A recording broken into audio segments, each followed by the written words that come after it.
कपिलवस्तु का महान साम्राज्य, हिमालय की गोद में बसा एक सुंदर स्थान, राजा शुद्धोधन का भव्य महल, चारों ओर हरियाली और फूलों की खुशबू। वहां राजकुमार सिद्धार्थ का जन्म हुआ। सिद्धार्थ का चेहरा चांद की तरह चमकता था। महल के भीतर खुशियों का माहौल था, लेकिन राजा के मन में एक डर था। एक पुरानी भविष्यवाणी ने राजा को डरा दिया था।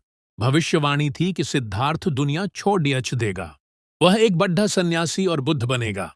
राजा ने फैसला किया कि वह ऐसा नहीं होने देगा। उसने सिद्धार्थ के लिए सोने का महल बनाया। ऊंची ऊंची दीवारें खद्दी कर दी गईं। सिद्धार्थ को दुख का मतलब नहीं पता था। उसे कभी किसी ने रोते हुए नहीं देखा। महल के बगीचे में सिद्धार्थ अकेले घूमता था। वह पक्षियों को उड़ते हुए देखता था। उसके पास दुनिया के सबसे महंगे खिलौने थे। लेकिन सिद्धार्थ की आंखों में एक सवाल था। वह दीवारों के उस पार देखना चाहता था। वह जानना चाहता था कि दुनिया कैसी है। वह अक्सर खिड़की के पास बैठ जाता था। बाहर की हवा उसे अपनी ओर बुलाती थी। महल के अंदर सब कुछ बहुत सुंदर था। सुंदर संगीत और स्वादिष्ट भोजन। लेकिन सिद्धार्थ का मन वहां नहीं लगता था। वह बहुत ही दयालु और शांत स्वभाव का था। एक बार उसने एक घायल पक्षी को देखा। उसने पक्षी को अपने सीने से लगा लिया। उसके दिल में सबके लिए बहुत प्यार था। वह चींटियों को भी चोट नहीं पहुंचाता था। राजा शुद्धोधन उसे देखकर चिंतित रहते थे। उन्हें लगता था कि सिद्धार्थ बहुत सोचता है। राजा ने आदेश दिया कि सिद्धार्थ को खुश रखा जाए। उसे कभी बूढ़ा आदमी न दिखाया जाए। उसे कभी कोई बीमार व्यक्ति न दिखे। मृत्यु का नाम भी महल में लेना मना था। सिद्धार्थ एक सुनहरी जेल में बंधा हो रहा था। उसका बचपन फूलों की तरह कोमल था, लेकिन सत्य की खोज उसके भीतर छिपी थी। वह दीवारों को तोड़ ढाकर सच जानना चाहता था। यहीं से सिद्धार्थ की महान यात्रा शुरू होती है। एक राजकुमार जो सत्य की तलाश में निकलेगा। उसका हृदय पूरे संसार के लिए धड़धकता था। राजकुमार सिद्धार्थ अब बड़े हो रहे थे। उनके मन में दुनिया देखने की तड़प थी। एक दिन उन्होंने राजा से आज्ञा मांगी, मुझे महल के बाहर की दुनिया देखनी है। राजा शुद्धोधन बहुत डर गए थे। उन्होंने पूरे शहर को सजाने का आदेश दिया। सदधकों पर फूल बिछा दिए गए। दुख की हर चीज को छुपा दिया गया। सिद्धार्थ अपने सारथी चन्ना के साथ निकले। रथ शहर की गलियों में दौड़ने लगा। लोग अपने राजकुमार का स्वागत कर रहे थे। सिद्धार्थ बहुत खुश और उत्साहित थे। लेकिन तभी अचानक रथ के सामने कुछ आया। एक बहुत ही बूढ़ा और कमजोर आदमी। उसकी खाल लटकी हुई थी और कमर झुकी थी। सिद्धार्थ ने चन्ना से पूछा, यह कौन है? क्या इस इंसान का शरीर ऐसा क्यों है? चन्ना ने उदास होकर जवाब दिया, राजकुमार, यह बुढ़ापा है। एक दिन हर इंसान बूढ़ा हो जाता है। सिद्धार्थ का दिल पहली बार कांप गया। थोड़ी दूर आगे एक बीमार आदमी मिला। वह दर्द से कराह रहा था और तड़प रहा था। सिद्धार्थ ने पूछा, इसे क्या हुआ है? चन्ना ने कहा, यह बीमारी है राजकुमार। शरीर कभी भी रोगों का शिकार हो सकता है। सिद्धार्थ बहुत उदास और शांत हो गए। तभी उन्होंने 4 लोगों को एक शव ले जाते देखा।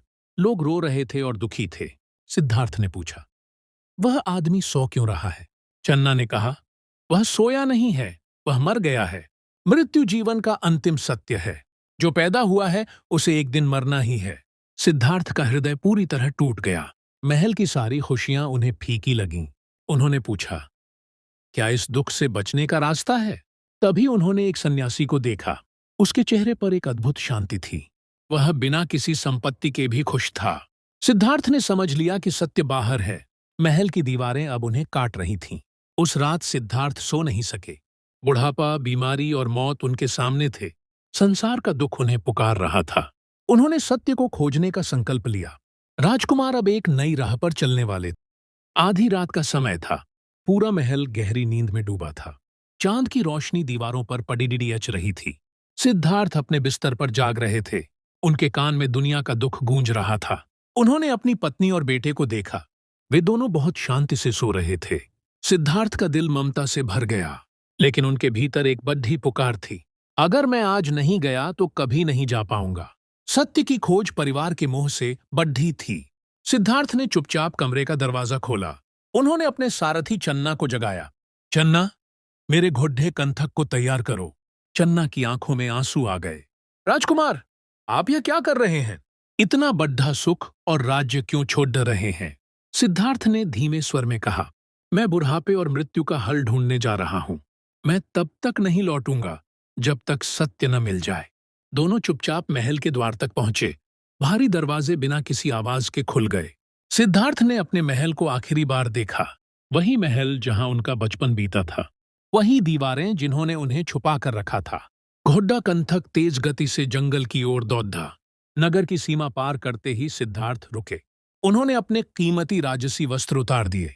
उन्होंने अपनी तलवार से अपने लंबे बाल काट दिए। अपने सारे गहने चन्ना को सौंप दिए। चन्ना, ये सब पिताजी को दे देना। उनसे कहना कि उनका बेटा मरा नहीं है, वह केवल अमृता की खोज में निकला है। चन्ना रोते हुए वापस महल की ओर चला गया। सिद्धार्थ अब अकेले घने जंगल में थे। राजकुमार अब एक साधारण भिखारी बन गया था। उनके पैरों में जूते नहीं थे, उनके सिर पर कोई ताज नहीं था, लेकिन उनके माथे पर एक चमक थी। यह चमक अटूट संकल्प की थी। जंगल की हवाओं ने उनका स्वागत किया। पैद्यों ने उन्हें छाया देने का वादा किया। अब सिद्धार्थ का कोई घर नहीं था। पूरी दुनिया ही अब उनका घर बनने वाली थी। सत्य का कठिन रास्ता उनके सामने था। कठोर तपस्या की शुरुआत होने वाली थी। सिद्धार्थ ने अपना पहला कदम बढ़ा दिया। एक नई और महान यात्रा शुरू हो चुकी थी। सिद्धार्थ कई सालों तक जंगलों में भटकते रहे। उन्होंने बड़े बड़े गुरुओं से शिक्षा ली, लेकिन उनके मन को शांति नहीं मिली। उन्होंने बहुत कठिन तपस्या शुरू की। वे केवल एक दाना अनाज खाकर रहने लगे। उनका शरीर बहुत कमजोर और दुबला हो गया। उनकी हड्डियां साफ दिखाई देने लगी थीं। सिद्धार्थ को एहसास हुआ कि यह रास्ता गलत है। शरीर को कष्ट देने से ज्ञान नहीं मिलता। तभी उन्हें एक सुरीली आवाज सुनाई दी। एक संगीतकार अपनी वीणा बजा रहा था। यदि तार बहुत ढीले हों तो संगीत नहीं निकलता, यदि तार बहुत कसे हों तो वे टूट जाते हैं।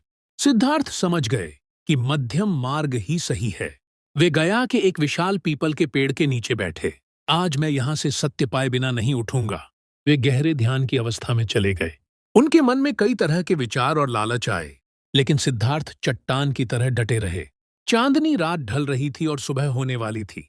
अचानक उनके भीतर एक प्रकाश फूट पड़ा। सारे सवालों के जवाब उन्हें मिल गए। दुख क्या है और इसे कैसे खत्म करें? सारा रहस्य उनके सामने खुल गया। अब वे सिद्धार्थ नहीं रहे, अब वे बुद्ध बन चुके थे। बुद्ध यानी जिसे पूर्ण ज्ञान मिल गया हो। उनके चेहरे पर सूरज जैसी चमक थी। उनके मन में असीम शांति का सागर था। पेड़ की पत्तियों ने उन पर फूल बरसाए। पूरी प्रकृति खुशी से झूम उठी। अंधेरा मिट गया और ज्ञान का सूरज निकल आया। बुद्ध ने मुस्कुराते हुए अपनी आंखें खोलीं। उन्होंने संसार को बचाने का रास्ता खोज लिया था, वह शांति जो हर इंसान के भीतर छिपी है। अब समय था दुनिया को यह रास्ता दिखाने का। बुद्ध वहां से उठे और सत्य बांटने निकल पड़े थे। बुद्ध का ज्ञान चारों दिशाओं में फैल गया। हजारों लोग उनके शिष्य बनने लगे। अंत में बुद्ध अपनी जन्मभूमि कपिलवस्तु लौटे। राजा शुद्धोधन अपने महल के झरोखे से देख रहे थे। उन्होंने देखा कि उनका बेटा एक महान संत बन चुका है। राजा का सारा अहंकार और डर खत्म हो गया। उन्होंने दौड़कर बुद्ध के चरणों में प्रणाम किया। सिद्धार्थ की पत्नी यशोधरा ने उन्हें गर्व से देखा। उनका वर्षों का इंतजार आज सफल हो गया था। उनका बेटा राहुल भी अपने पिता से मिला। बुद्ध ने सबको प्रेम और करुणा का मार्ग सिखाया। पूरा साम्राज्य अब शांति और न्याय से भर गया था। राजा को अपना उत्तराधिकारी मिल गया था, लेकिन यह उत्तराधिकारी दिलों पर राज करने वाला था। छन्ना और कंथक की वफादारी को हमेशा याद किया गया। महल की ऊंची दीवारें अब जेल नहीं रहीं। वे अब ज्ञान और शिक्षा का केंद्र बन गई थीं। सिद्धार्थ का त्याग बेकार नहीं गया। उन्हें परिवार का प्यार और संसार का सम्मान मिला। यह ईश्वर की ओर से धैर्य का सबसे सुंदर उपहार था। बुद्ध ने 80 वर्ष की आयु तक सेवा की। उन्होंने मुस्कुराते हुए अंतिम सांस ली। उनका नाम इतिहास के पन्नों में अमर हो गया। महारानी यशोधरा और राहुल को भी शांति मिली। सभी पात्रों को अपने दुखों का मीठा फल मिला। यह कहानी हमें सिखाती है कि धीरज का फल मीठा है। सच्ची खुशी महलों में नहीं, मन की शांति में है।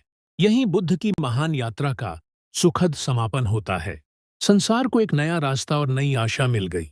अब कोई प्रश्न शेष नहीं था, केवल शांति थी। बुद्ध का प्रकाश आज भी दुनिया को राह दिखाता है।